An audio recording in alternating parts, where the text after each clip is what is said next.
மகாபாரதம் உத்தியோக பருவம். உபபருவம் 7. சைன்ய நிர்யாண பருவம்.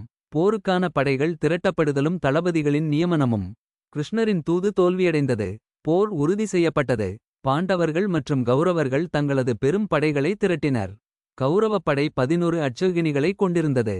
துரியோதனன் பீஷ்மரை தனது தலைமை தளபதியாக நியமித்தான். பீஷ்மர் சொன்னார், யாரும் என்னை தடுக்க முடியாது. ஆனால் நான் அர்ஜுனனைத் தவிர மற்ற நால்வரையும் கொல்ல மாட்டேன் என்ற நிபந்தனையுடன் பொறுப்பை ஏற்றார். பாண்டவர் படை 7 அட்சகினிகளைக் கொண்டிருந்தது.